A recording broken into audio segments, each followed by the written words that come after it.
আজকে তোমাদের সেন্টেন্স পড়াবো। এর আগে বলেছিলাম যে রাইট ফর্মস ভার্ব নিয়ে আমরা আলোচনা করব না। রাইট ফর্মস ভার্ব নিয়ে আমরা বিস্তর আলোচনা করে ফেলেছি, তো এত দরকার ছিল না, কিন্তু আমরা যেহেতু একটু বেসিকটার প্রতি গুরুত্ব দিয়েছি সেহেতু আমরা রাইট ফর্মস ভার্ব আমরা বেশ কিছু ক্লাস করলাম এবং অ্যাডমিশনে যেসব জিনিস আসবে সেগুলো নিয়ে আমরা একটু করে আলোচনা করেছি। এখন কথা হলো যে আমরা যে ক্লাসিফিকেশন অফ সেন্টেন্স দেখবো। এই ক্লাসিফিকেশন অফ সেন্টেন্সে তোমরা একটা জিনিস খেয়াল করবে, সেন্টেন্সকে অনেক ভাবে দেখা হয়। প্রাচীনকাল থেকে কিন্তু মানুষের ভিতরে বাক্য নিয়ে একটা বড় চ্যালেঞ্জ ছিল যে বাক্য কাকে বলে, এবং বাক্য যে অংশে আলোচনা হয় লিঙ্গুইস্টিক্সের ভাষায় সেই জায়গাটাকে বলে সিনট্যাক্স। তো এই সিনট্যাক্সটা কেমন হয় এটার উপর ভিত্তি করে বাক্য হয়। তো যাই হোক, বাক্য সঠিক সংজ্ঞা দেওয়ার চেষ্টা পৃথিবীর প্রায় সব ভাষায় চেষ্টা করেছে, কিন্তু সঠিক ভাষা ডেফিনেশনটা শুধুমাত্র দিতে পেরেছে সংস্কৃত ভাষা। কারণ সংস্কৃত ভাষাতেই আসক্তি, আকাঙ্ক্ষার, যোগ্যতার কথা বলা হয়েছে। এই তিনটা ছাড়া আসলে একটা বাক্য পূর্ণ হয় না। কিন্তু আমাদের ইংরেজি পড়বো, যার ফলে একটা জিনিস মাথায় রাখবে, এটা ইস্টার্ন বলো আর ওয়েস্টার্ন বলো, যে কান্ট্রিগুলোর কথা, দেশগুলোর কথাই বলো না কেন তোমরা, একটা একটা বড় অংশ সংস্কৃত দ্বারা প্রভাবিত। ইংরেজি ব্যাকরণ প্রচুর পরিমাণে ল্যাটিন ব্যাকরণ দ্বারা প্রভাবিত, যেহেতু তারা বাইবেল দ্বারা প্রভাবিত বরাবরই। তো যাই হোক, এই ধর্মীয় কিছু বিষয় আছে। যারা প্রথম জীবনে ব্যাকরণ চর্চা করেছে তারা হয় পুরোহিত অথবা পাদ্রী, তারাই। তো আমরা যে জিনিসটা পড়বো আজকে, যে ক্লাসিফিকেশন অফ সেন্টেন্সটা পড়বো, তো এই ক্লাসিফিকেশন অফ সেন্টেন্সে কয়েকটা মানে দৃষ্টিভঙ্গি আছে। আমরা একটা হলো মিনিং, দেখো এখানে অ্যাকর্ডিং টু মিনিং, মিনিং অনুসারে আছে, আবার আছে স্ট্রাকচার অনুসারে অ্যাকর্ডিং টু স্ট্রাকচার, আবার আছে অ্যাকর্ডিং টু রেটরিক। রেটরিকটা কি সেটা আমি বলবো। এবং আমাদের দেশে সাধারণত দেখা যায় যে এই তিনটা বাক্য পড়ানো হয় না। হয়তো যারা রিসার্চ করে কিংবা অ্যাডভান্স গ্রামার পড়ে তারা হয়তো নিজে থেকে এটা পড়ে নাই, কিন্তু বাংলাদেশের সিলেবাসে এইচএসসি পর্যন্ত কোথাও এই তিনটা বাক্যকে প্রমোট করা হয় না, যার ফলে আমাদের দেশে পরবর্তীতে ভালো রিসার্চার কিংবা ভালো রাইটার তৈরি হয় না। ইংরেজি লেখার জন্য যে গুরুত্বপূর্ণ বিষয়গুলো সেটা তৈরি হয় না। রিটোরিক মানে অলংকার, যেটা আমরা অলংকার শাস্ত্র বলি। এখানে তোমরা সাধারণভাবে ব্যাপারটা সাহিত্য ধরবে, মানে সাহিত্যিক দৃষ্টিভঙ্গিতে। তা আমরা ক্লাসিফিকেশন অফ সেন্টেন্স, এই যে এখানে আমাদের দেশে সাধারণত পাঁচ প্রকার বলে। আমাদের দেশে করা হয় কি অ্যাসার্টিভ সেন্টেন্স বলা হয়, আর অ্যাসার্টিভকে দুই ভাগে ভাগ করে দেয়। অ্যাসার্টিভকে দুই ভাগে ভাগ করে কি, অ্যাফার্মেটিভ আর নেগেটিভ। আর এই affirmative, negative, interrogative, imperative, exclamatory মিলিয়ে তখন পাঁচটা প্রকার হয়। কিন্তু এই অ্যাসার্টিভ যেটা, সেটাই সাধারণত ব্যাকওয়ার্ড আমরা ডিক্লারেটিভ বলা হয়, এবং পরবর্তীতে অ্যাসার্টিভ শব্দটা পাবে না তোমরা, ডিক্লারেটিভ পাবে। এটা নিয়ে আমরা আলোচনা করব, তবে এটা নিয়ে খুব বেশি আলোচনা করব না, কারণ এটা আমরা যেটা আমাদের ট্রান্সফরমেশন, যে চেঞ্জ থাকবে, এটা খুব বেশি কঠিন থাকে না, এটা আমাদের খুব বেশি ঝামেলা করবে না। আমরা খুব বেশি মন দিয়ে পড়বো স্ট্রাকচার অনুসারে।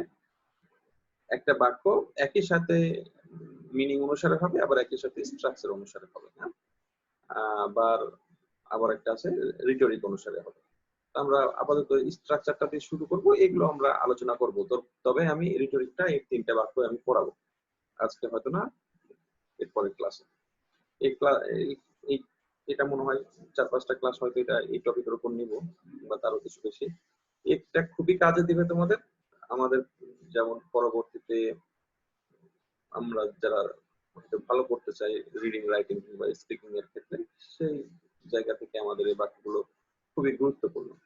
এবং তুমি যত বড় হবে তোমার চিন্তা চেতনা, ধ্যান ধারণা তত বেশি জটিল হবে, সেহেতু তুমি দিনে দিনে সিম্পল, কম্পাউন্ড, কমপ্লেক্স এই জাতীয় বাক্যর, মানে কমপ্লেক্স, বিশেষ করে কমপ্লেক্স বাক্যর উপরে কিংবা কম্পাউন্ড কমপ্লেক্স বাক্যর উপরে তুমি নির্ভরশীল হয়ে যাবে।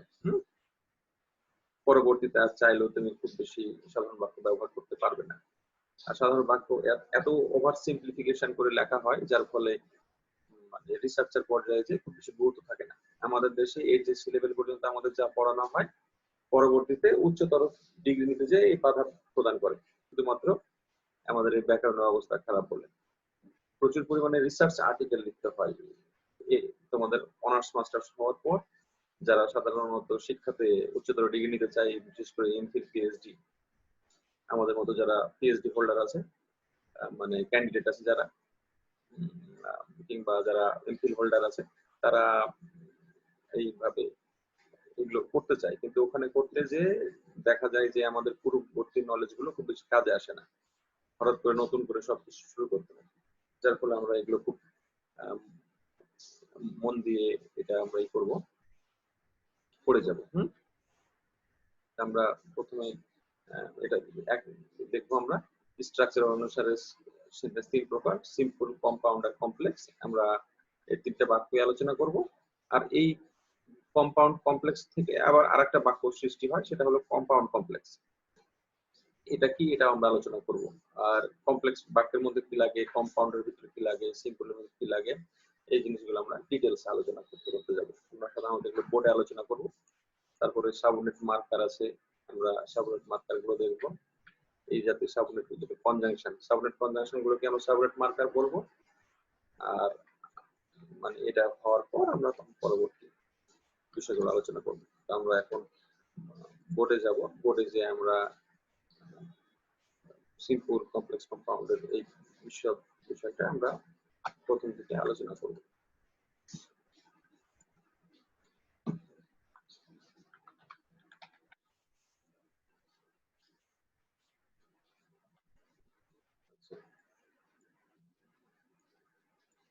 সিম্পল, তোমরা সবাই শুনতে পাচ্ছ আমার কথা? ইন্টারাকশন করার মতো? জি স্যার। আমরা সিম্পল দিয়ে শুরু করব। হ্যাঁ, এখন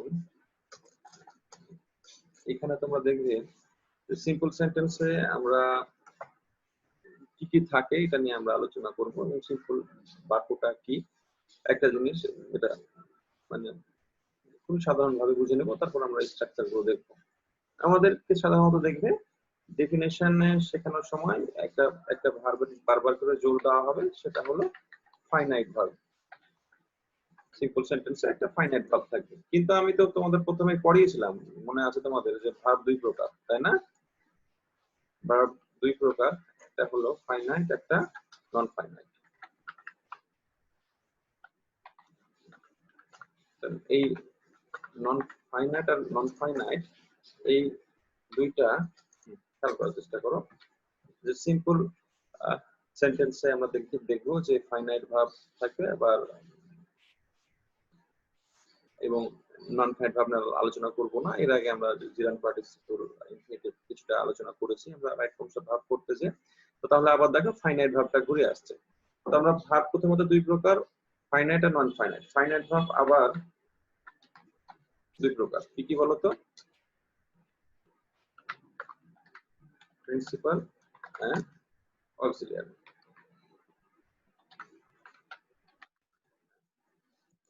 আচ্ছা, এখানে আমরা আবার দেখতে পারবো যে ভার্ব ফাইনাইট আর নন ফাইনাইট পেলাম। আর ফাইনাইট ভার্ব দুই প্রকার, একটা হলো প্রিন্সিপাল, বানানটা ভুল হয়ে গেছে, প্রিন্সিপাল এন্ড অক্সিলিয়ারি।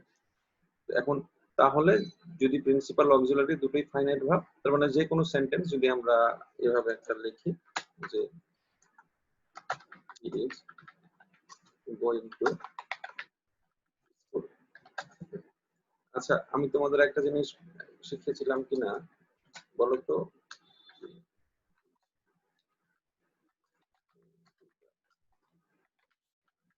এই দুটো বাক্যের মধ্যে পার্থক্য কি, কে বলতে পারে? He is going to school মানে কি, আর he is going to the school মানে কি? কে পারে বলো তো?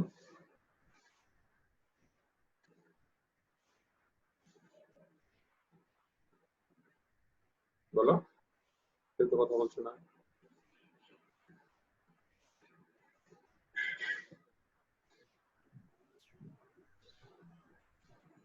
তো হি ইজ গোয়িং টু স্কুল মানে কি হচ্ছে, মানে সে স্কুলে যায়, মানে সে প্রতিদিন স্কুলে যায়। হি is going two the school মানে সে আজকে স্কুলে যাচ্ছে।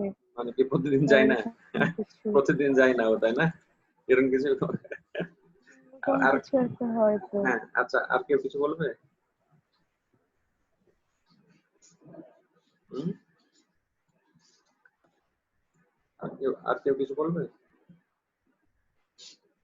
আচ্ছা, খেয়াল করো, এখানে একটা আর্টিকেল আছে দা।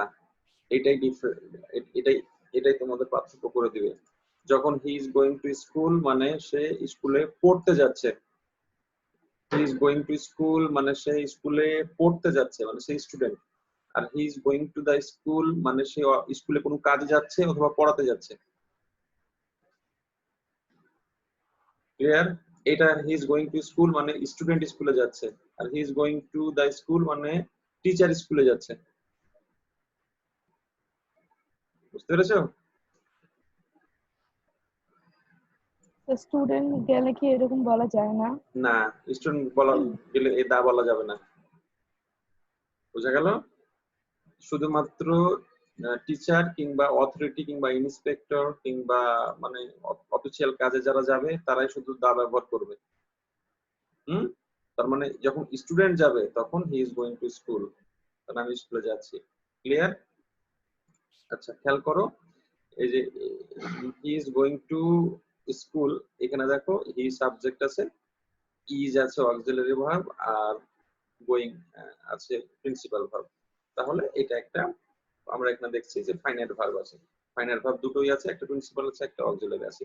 আচ্ছা, যদি আমরা বলি, এভাবে বলি, হি রোট এ লেটার, তাহলে আবার দেখো এখানে এখানে সাবজেক্ট আছে, আবার এখানে একটা ফাইনাইট ভার্ব আছে, মানে প্রিন্সিপাল ভার্ব আছে।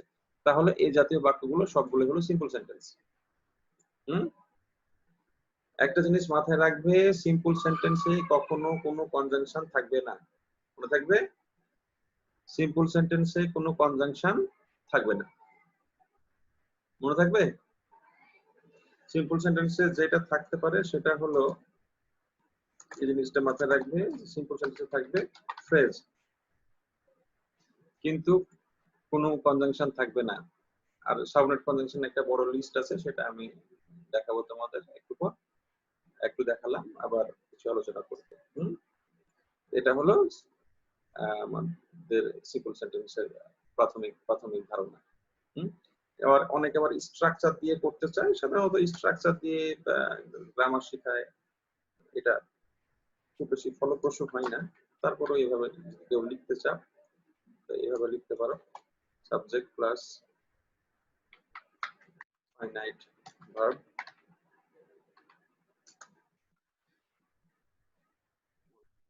ডট ডট ডট, এরকম একটা যদি কেউ করতে চাও তো এরকম একটা স্ট্রাকচার করতে পারো।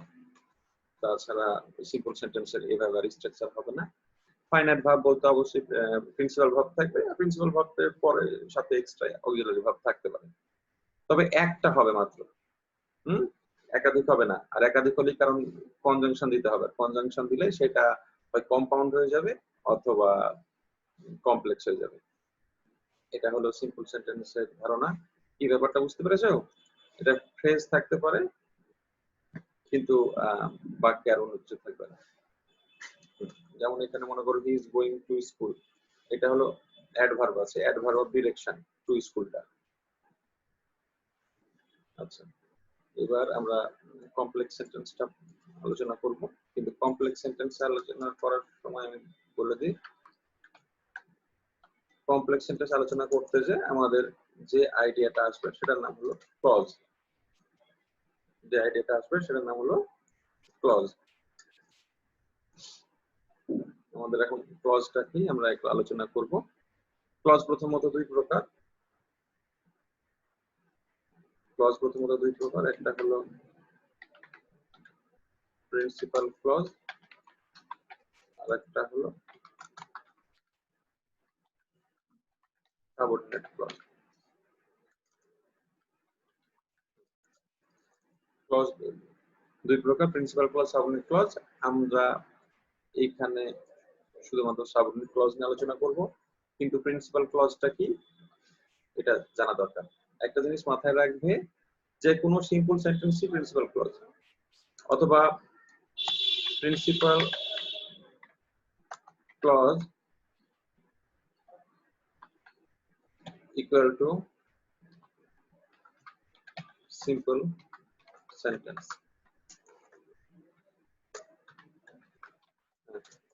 Principal clause is equal to simple sentence. একটা জিনিস মাথায় রাখবে, এইটাই হলো মানে আমাদের মুখ্য বিষয়বস্তু। যদি আমরা এটা বুঝতে চাই তাহলে এটা কঠিন কিছু না। যেমন এর আগে যে আমরা একটা উদাহরণ দিলাম, যদি তুমি এভাবে বলো he plays in the ground, খেয়াল করো he plays in the ground, সে মাঠে খেলছে। এখন দেখো he plays in the ground, এখানে এটা বোঝার চেষ্টা করো, এটা ব্যাপারটা মোটেও কঠিন কিছু না। প্লেস এটা হলো আমাদের এটা ফাইনাইট ভার্ব, যেটা আমরা বলি যে প্রিন্সিপাল ভার্ব। আর ইন দা গ্রাউন্ড এটা হলো অ্যাডভার্ব। আবার এখানে একটা সাবজেক্ট আছে। তার মানে প্রিন্সিপাল ক্লজের স্ট্রাকচার আর সিম্পল সেন্টেন্সের স্ট্রাকচার একই, কিন্তু সিম্পল সেন্টেন্সকে আমরা কখনো ক্লজ বলি না, কারণ সেখানে একটা ক্লজে থাকে। যখন সাবঅর্ডিনেট ক্লজ আসে তখন আমরা প্রিন্সিপাল ক্লজটা বলি, তাছাড়া আমরা কখনো সেটা আনি না। তো কমপ্লেক্স সেন্টেন্সের স্ট্রাকচারটা হলো এখানে একটা সিম্পল, এখানে একটা প্রিন্সিপাল ক্লজ থাকবে, সাথে থাকবে একটা সাবঅর্ডিনেট ক্লজ।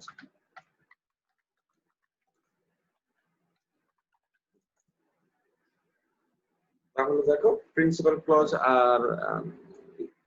ক্লজ আর সিম্পল সেন্টেন্সের স্ট্রাকচার এবং প্যাটার্ন এক, এজন্য আমরা সিম্পল সেন্টেন্সকে প্রিন্সিপাল ক্লজ বলতে পারি বা প্রিন্সিপাল ক্লজকে সিম্পল সেন্টেন্স বলতে পারি, কোনো সমস্যা নাই। কিন্তু বাক্য যখন পুরোটা লিখবো আমরা তখন কমপ্লেক্স সেন্টেন্সে, তখন সেটাকে আমরা সিম্পল সেন্টেন্স বলবো না, সেটাকে আমরা প্রিন্সিপাল ক্লজ বলবো।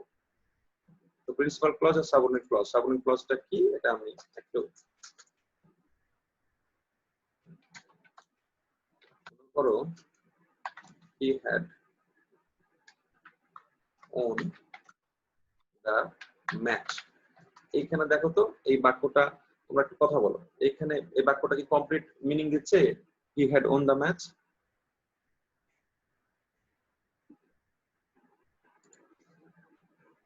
এখানে কি এটা কি কমপ্লিট মিনিং দিচ্ছে?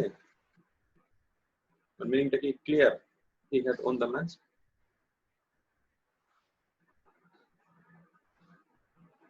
বলো তো বর্ণালী, বলো তো এটা।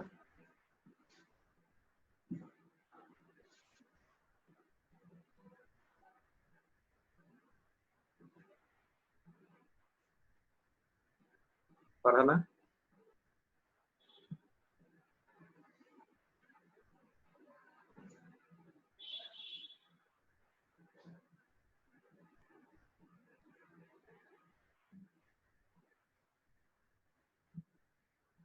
কি তোমরা শুনতে পাচ্ছ? আছো তোমরা লাইনে?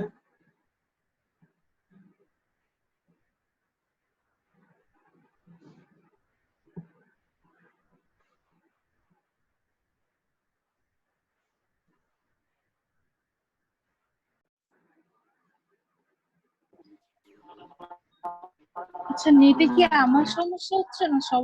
তারের না, সমস্যা। নেটে আমারও সমস্যা হচ্ছে। ঠিক আছে, আচ্ছা তোমরা এখন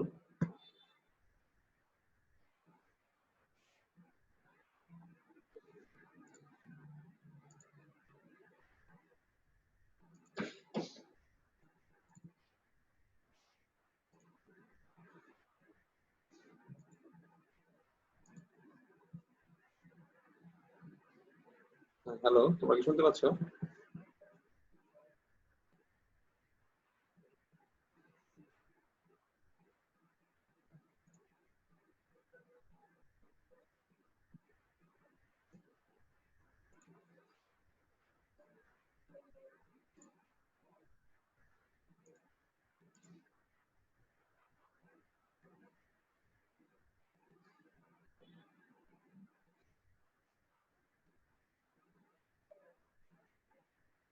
হ্যালো,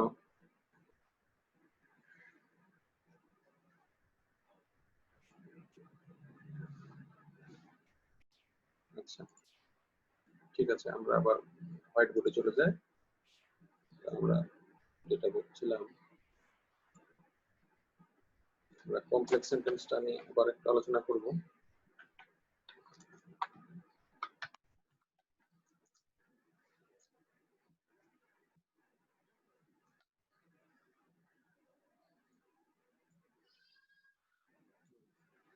কমপ্লেক্স সেন্টেন্সে আমরা বলছিলাম কি দুইটা জিনিস থাকবে, একটা হলো কমপ্লেক্স সেন্টেন্স স্ট্রাকচারে কি কি বললাম বলো তো, একটা হলো প্রিন্সিপাল ক্লজ আর একটা হলো সাবঅর্ডিনেট ক্লজ। কি শুনতে পাচ্ছ এবার? তোমরা একটু করে কথা বলো। হ্যাঁ আমার হ্যাঁ স্যার শুনতে পাচ্ছি। হ্যাঁ নেটওয়ার্ক একটু তো আমার ডিস্টার্ব, তো আমি পাজল হয়ে যাচ্ছি যে বুঝতে পারছি। আমরা দেখবো যে কমপ্লেক্স সেন্টেন্সের দুইটা অংশ থাকবে, একটা প্রিন্সিপাল ক্লজ একটা সাবঅর্ডিনেট ক্লজ। আর প্রিন্সিপাল ক্লজ এর স্ট্রাকচার আর সিম্পল সেন্টেন্সের স্ট্রাকচার একই, মানে মোট কথা সিম্পল সেন্টেন্সে একটা প্রিন্সিপাল ক্লজ থাকে। আর এখন আমরা যেটা পড়বো সাবঅর্ডিনেট ক্লজ। এরকম মনে করো একটা বাক্য, the old man kill the bird. এই বাক্যটা কি মিনিংটা ক্লিয়ার? মানে এই বাক্যটাকে বুঝতে কোনো সমস্যা আছে আমাদের? হ্যাঁ না বলো।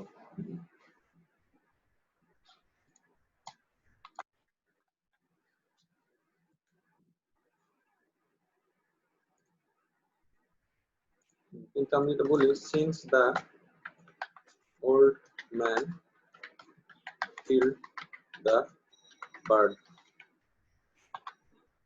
খেয়াল করো এখানে যখন আমরা বলছি the old man kill the bird, মিনিংটা একবারে ক্লিয়ার। আবার যদি বলছি since the old man kill the bird, তখন কিন্তু মিনিংটা আমাদের কাছে মানে ইনকমপ্লিট হয়ে গেল, তার মানে বাক্যে আরো কিছু লাগবে। মানে এইটাই হলো মূল পার্থক্য। তার মানে যখন আমরা বলছি the old man kill the bird, এটা নিজের অর্থ নিজে প্রকাশ করতে পারছে। তার মানে কোনো বাক্য যখন নিজের অর্থ নিজে প্রকাশ করতে পারে তখন তাকে প্রিন্সিপাল ক্লজ বলে। আর যে বাক্য নিজের অর্থ নিজে প্রকাশ করতে পারে না তাকে আমরা সাবঅর্ডিনেট ক্লজ বলবো। কিন্তু এই দুটার মধ্যে পার্থক্য শুধুমাত্র একটা সিন্স। তার মানে এই সিন্স এসে যে কাজটা করলো বাক্যটার মিনিংটা ইনকমপ্লিট করে দিল। তাহলে এই জন্য আমরা এই সিন্সকে বলবো, এটা যে সাবঅর্ডিনেট কনজাংশন, এটাকে আমরা বলবো সাবঅর্ডিনেট মার্কার।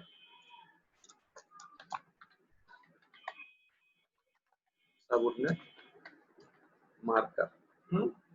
এই আমরা সিন্সটাকে আমরা সাবঅর্ডিনেট মার্কার বলবো। এইভাবে সিন্স, অ্যাজ, হোয়েন, ইফ এরকম যত পাবো এগুলো সবগুলো হলো সাবঅর্ডিনেট মার্কার, এবং এটা দিয়েই আমরা কমপ্লেক্স সেন্টেন্স চেনার চেষ্টা করব।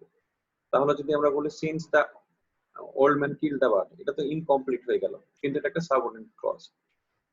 এটা যদি এই বাক্যটাকে যদি আমরা সম্পূর্ণ করি তাহলে এইভাবে যদি আমরা লিখি, he had brought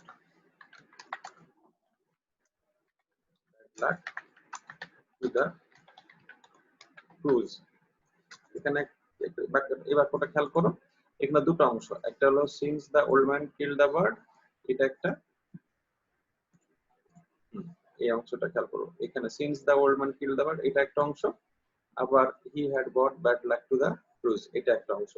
এই দুটো অংশের মধ্যে একটা জিনিস খেয়াল করো, এখানে যখন আমরা বলছি, মনে করো এই অংশটুকু নাই, এই যে এই অংশটুকু মনে করো নাই, আমরা যখন বলছি হি হ্যাড, আমরা যখন বলছি he had brought bad luck to the cruise, এটা যদি অংশ নাও থাকে তাও এটা একটা কমপ্লিট মিনিং দিচ্ছে, কমপ্লিট মিনিং দিচ্ছে। দেখো এটা একটা কমপ্লিট মিনিং দিচ্ছে।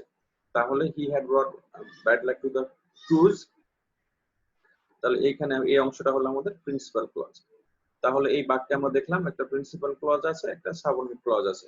কমপ্লেক্স সেন্টেন্সে একটা প্রিন্সিপাল ক্লজ থাকবে, একটা সাবঅর্ডিনেট ক্লজ থাকবে, এইরকম কোনো নিয়ম নেই যে সাবঅর্ডিনেট ক্লজ আগে থাকবে কিংবা প্রিন্সিপাল ক্লজ আগে থাকবে, এমন কোনো নিয়ম নেই।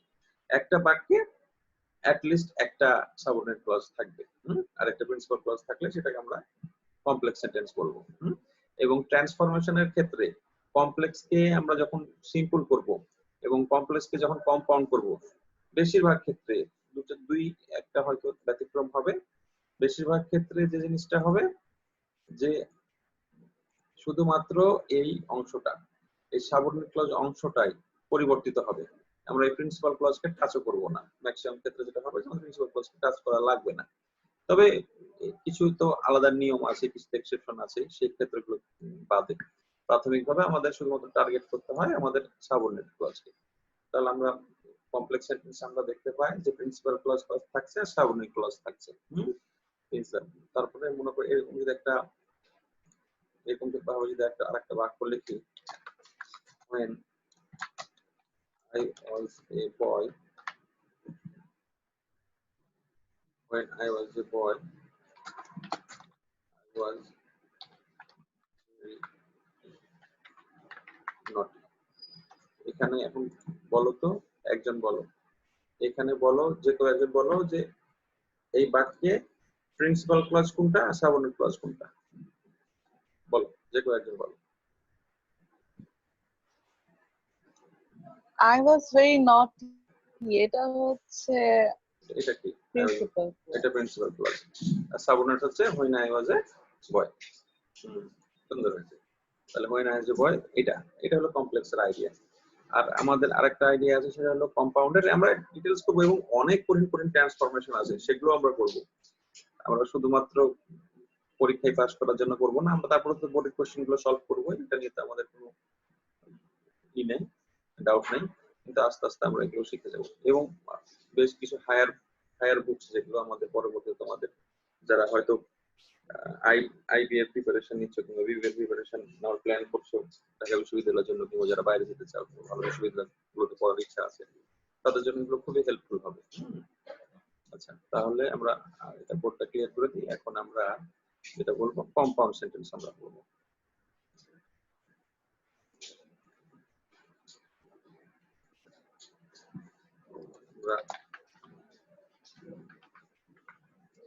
কম্পাউন্ড সেন্টেন্স করব। কম্পাউন্ড সেন্টেন্সে কি লাগে এটা আমরা প্রথমে আগে দেখে নিই। কম্পাউন্ড সিম্পল সেন্টেন্সে শুধু একটা প্রিন্সিপাল ক্লজ লাগে। কমপ্লেক্স সেন্টেন্সে একটা সাবঅর্ডিনেট ক্লজ, একটা প্রিন্সিপাল ক্লজ। কিন্তু কম্পাউন্ড সেন্টেন্সে লাগবে দুটো প্রিন্সিপাল ক্লজ। তার মানে আমরা ধরে নিই principal clause plus conjunction plus another principal clause।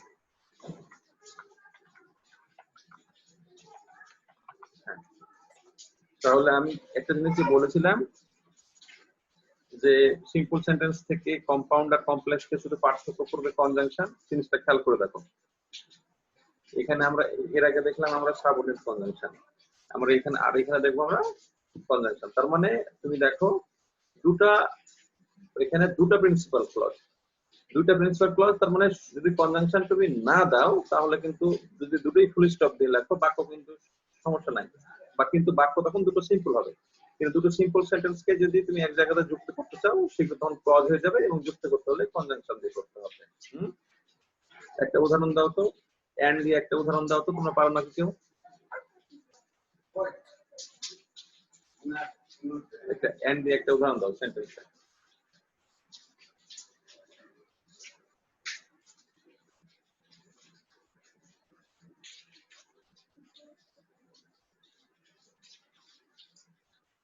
বলো, কেউ একজন বলো তো।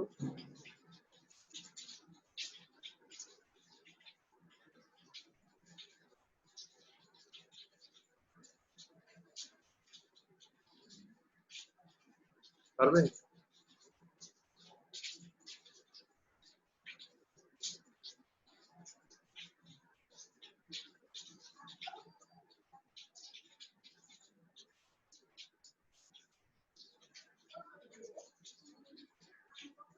কেউ একজন বলো, এন্ড দিয়ে একটা ফুল বাক্য বলো, দুটো প্রিন্সিপাল ক্লজ থাকবে আর একটা কনজাংশন থাকবে।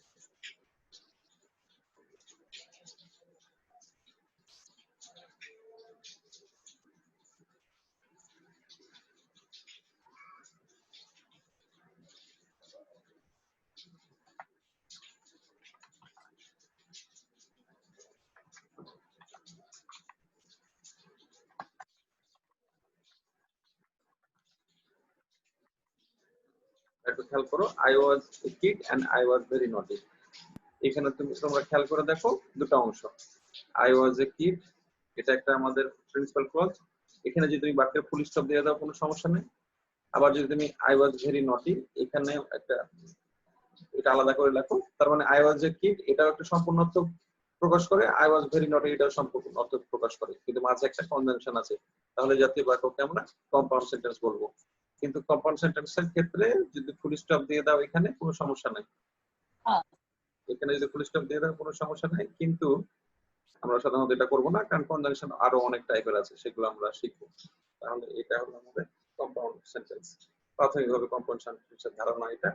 এগুলো সাধারণত আমরা হায়ার লেভেলে পড়লে আরো অনেকভাবে ব্যাখ্যা করে ব্যাখ্যা বিশ্লেষণের মাধ্যমে পড়তে পারি, কিন্তু এটা নিয়ে নেই।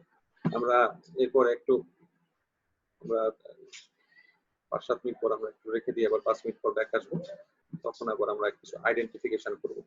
কিন্তু তার আগে আমি একটা জিনিস দেখিয়ে দিই তোমাদের,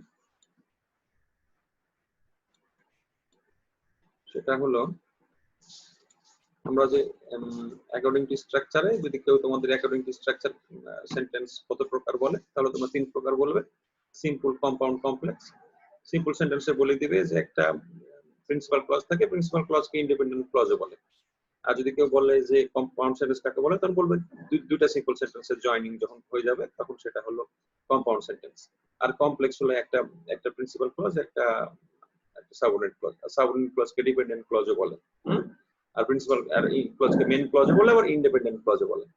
এতে 3 প্রকার বলবে। কিন্তু কেউ যদি বলে যে আরো আরেকটা প্রকার আছে, তখন তুমি বলবে যে সেটা আসলে মৌলিক না, সেটা হলো যৌগিক, সেটা হলো কম্পাউন্ড আর কমপ্লেক্স মিলিয়ে একটা নতুন বাক্য তৈরি হয়, সেটা হলো কম্পাউন্ড কমপ্লেক্স।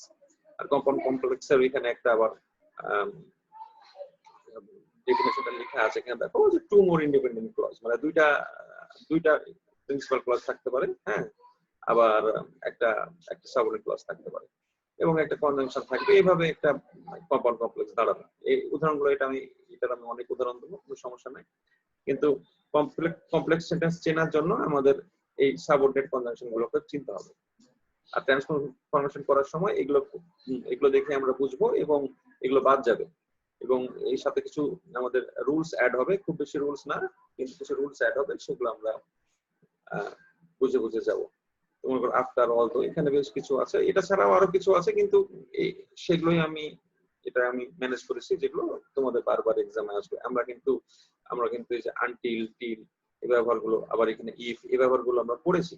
আবার বিকজ, আমরা তোমাদের যখন ইফ পড়লাম, আমি ওই যে কন্ডিশনাল, তখনও কিন্তু আমরা ইফ এর ব্যবহার করেছি।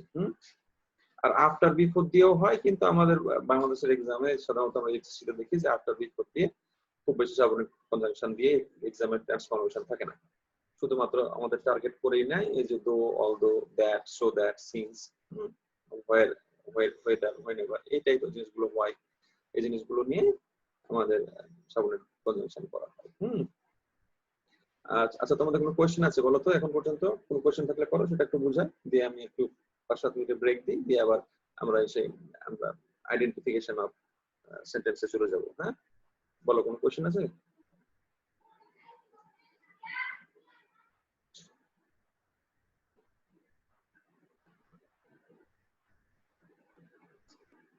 হ্যালো,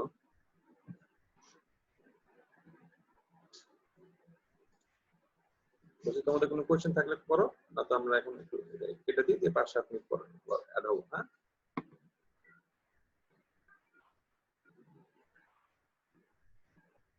আমি তোমাদের কথা শুনতে পাচ্ছি না।